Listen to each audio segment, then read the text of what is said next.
Hola a todos, buen día. Mi nombre es Laura Córdoba. Soy estudiante de Derecho de la Universidad Virtual del Estado de Guanajuato. Mi número de matrícula es 23021312.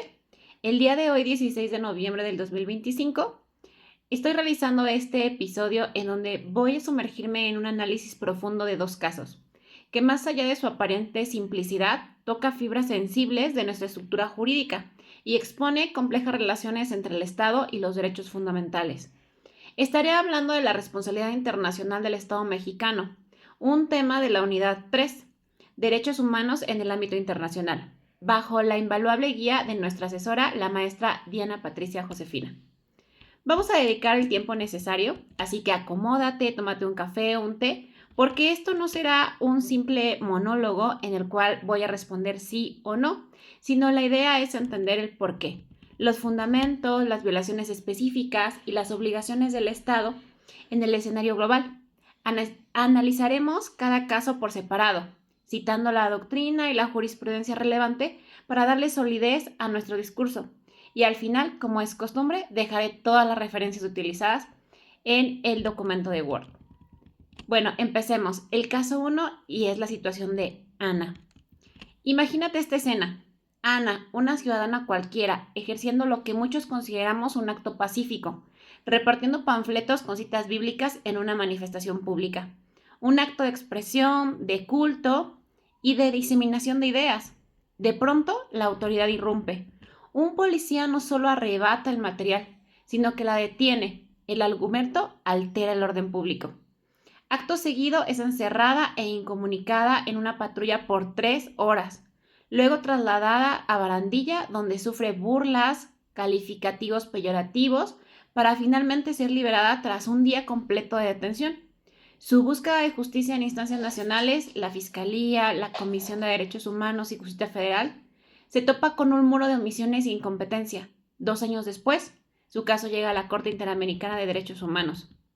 La pregunta del millón: ¿existe responsabilidad internacional por parte del Estado mexicano en este caso?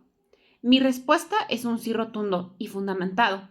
No es una opinión, es una conclusión basada en el incumplimiento sistemático de obligaciones internacionales. Vamos a ir repartiendo o dividiendo estas violaciones. Primero, la detención arbitraria y la privación de la libertad. La Convención sobre Derechos Humanos, en su artículo 7, consagra el derecho a la libertad personal y establece que nadie puede ser privado de su libertad física, salvo por causas y en las condiciones fijadas de antemano por la Constitución Política de los Estados Unidos Mexicanos o por las leyes dictaminadas conforme a esta. La detención de Ana carecía por completo de fundamento legal. Repartir panfletos bíblicos es un acto de expresión religiosa y de pensamiento. No constituye un delito ni una falta administrativa que justifique una privación de la libertad.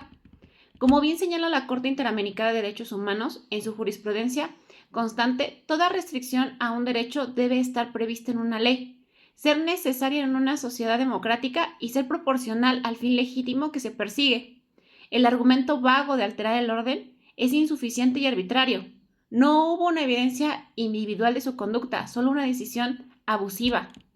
Segundo, las condiciones de su detención. Estuvo incomunicada en una patrulla. La incomunicación, especialmente durante una detención inicial, es una práctica sumamente peligrosa que facilita la tortura u otros actos crueles, inhumanos o degradantes.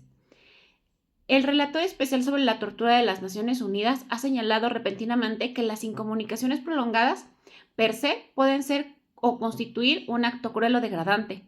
Eso de acuerdo a Nowak en su publicación del 2010. Además, las burlas y los calificativos peyorativos por parte del personal de seguridad pública constituyen una violación clara al artículo 5 de la Convención Americana sobre Derechos Humanos, que consagra el derecho a la integridad personal, física, psíquica y moral. La Corte Interamericana de Derechos Humanos ha sido enfática en que el Estado debe de garantizar los derechos de las personas bajo su custodia, y cualquier acto de este tipo que cause sufrimiento mental o moral es constitutivo de una violación. Tercero, y este es un punto crucial, la violación a la libertad de pensamiento y expresión, así como de la libertad de conciencia y religión. Los artículos 12 y 13 de la Convención Americana sobre Derechos Humanos protegen estos derechos. Han estado ejerciendo precisamente estos derechos al diseminar sus creencias religiosas en un espacio público. Cuarto, y quizás más grave a nivel sistemático, la negación de justicia. El Estado no solo violó los derechos de forma inicial, sino que falló en su obligación de garantizarlos. Las omisiones de la Fiscalía y la Comisión Estatal de Derechos Humanos, sumadas a la declaratoria de incompetencia de la Justicia Federal, configura lo que el sistema interamericano denomina una denegación de acceso a la justicia. El Estado tiene el deber de investigar, sancionar y reparar las violaciones a los derechos humanos. Al no hacerlo, incurre en una violación automática al artículo 8 de la Convención Americana sobre Derechos Humanos. Ana agotó sin éxito todos los recursos internos, lo que allanó el camino para que su caso fuera admisible ante la Corte Interamericana de Derechos Humanos. Ahora pasemos al caso 2, la situación de Andrés.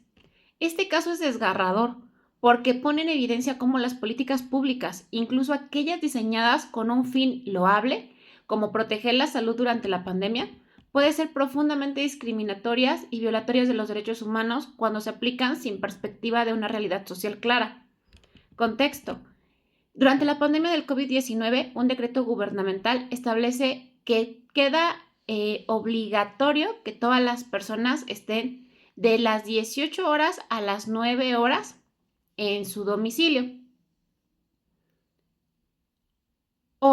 Esto traerá consigo una multa económica o en su defecto 36 horas de arresto. Andrés, un hombre de 34 años en situación de calle, es detenido por un militar a las 8 de la noche por estar en la vía pública. Al no poder pagar la multa, es privado de su libertad por 36 horas. Pero la violación no termina ahí. Es boletinado en redes sociales con una narrativa falsa y difamatoria, siendo etiquetado como un sinvergüenza que niega su familia. De nueva cuenta la pregunta es, ¿existe responsabilidad internacional del Estado mexicano? Y de nueva cuenta, la respuesta es un sí contundente. Las violaciones aquí son múltiples. Primero, la medida en sí misma y su aplicación. Un confinamiento obligatorio en un domicilio particular es por definición imposible de cumplir para una persona en situación de calle. Al no prever una excepción, una alternativa o una política de protección específica para esta población vulnerable, el decreto es per se discriminatorio. Viola el principio de igualdad y no discriminación consagrado en el artículo 1 de la Convención Americana sobre los Derechos Humanos. El Comité de Derechos Económicos, Sociales y Culturales de las Naciones Unidas ha subrayado que los estados deben adoptar medidas especiales para proteger a los grupos marginados, incluidas las personas sin hogar, especialmente durante emergencias. Segundo, la privación de la libertad. Encerrar a una persona por no tener hogar es no solo absurdo, sino cruel e innecesario. No cumple con ningún fin legítimo de reinserción o protección social. Es un castigo puro y simple por ser la parte más vulnerable de la sociedad. Esta detención es arbitraria y viola el artículo 7 de la Convención Americana de Derechos Humanos. Además, este hecho de que la autoridad lo detuvo inicialmente por un militar nos lleva a otro problema grave, la jurisdicción de la misma. El derecho internacional de los derechos humanos es claro.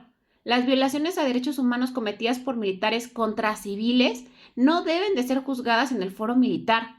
La Corte Interamericana de Derechos Humanos, en casos como Radilla Pacheco versus México en 2009, ha establecido que el foro militar carece de interdependencia e imparcialidad necesaria para investigar estos hechos, y su uso constituye una violación autónoma a las garantías judiciales. A manera de reflexión final, ambos casos, este de Ana y Andrés, son dos caras de una misma moneda. El Estado que, a través de sus agentes y sus estructuras, vulneran los derechos fundamentales y luego cierran las puertas a la reparación. Nos muestra que la responsabilidad del Estado mexicano no es un concepto abstracto. Se activa cuando la policía actúa con arbitrariedad, cuando un decreto se redacta sin considerar a los más vulnerables, o cuando un sistema de justicia declara su incompetencia, o cuando la autoridad usa sus redes para difamar. Como futura abogada y ciudadana, analizar estos casos refuerza mi convicción de que el estudio y la defensa de los derechos humanos no es una opción, sino una necesidad. Espero que este análisis haya sido de su agrado. Muchas gracias.